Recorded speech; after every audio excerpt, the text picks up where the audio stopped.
એક તરફ દેશભરમાં પ્રધાનમંત્રી નરેન્દ્ર મોદીના સફળ 12 વર્ષના શાસનકાળની ઉજવણીના ભાગરૂપે ઠેર ઠેર સ્વચ્છતા અભિયાનો ચલાવવામાં આવી રહ્યા છે, ત્યારે બીજી તરફ કરોડો લોકોની આસ્થાનું કેન્દ્ર સમાન નર્મદા નદીના કિનારે સ્વચ્છતા અને ધાર્મિક લાગણીઓ પર શંકા ઊભી કરતો કિસ્સો સામે આવ્યો છે.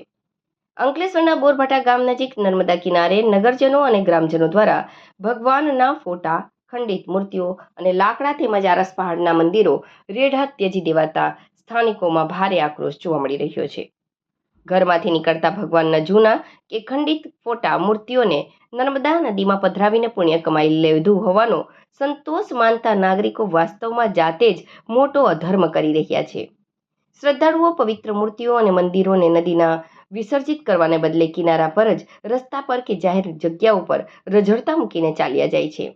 આ દ્રશ્ય ધાર્મિક લાગણીઓ દુભાવી રહ્યા છે અને ભગવાનના અપમાન સમાન સાબિત થઈ રહ્યા છે. કિનારે ખડકાયેલો પૂજા સામગ્રીનો ઢગલો એ સામાજિક સંસ્થાઓ, સમાજસેવકો અને રાજકીય નેતાઓ માટે એક લપડાક સમાન છે. માત્ર એક દિવસ પૂરતું નર્મદા કિનારે સફાઈ અભિયાન ચલાવી, કેમેરા સામે પોઝ આપી, ફોટા પડાવીને સોશિયલ મીડિયા પર વાહ વાહ લૂંટતી સંસ્થાઓ હવે આ ગંભીર મુદ્દે નજરઅંદાજ કરી રહી હોવાનો ડોળ ખુલ્લો પડ્યો છે. આ સમગ્ર મામલે સ્થાનિક વહીવટી તંત્ર અને બોરભાટા ગ્રામ પંચાયતની ઘોર ઉદાસીન નીતિ સામે આવી છે.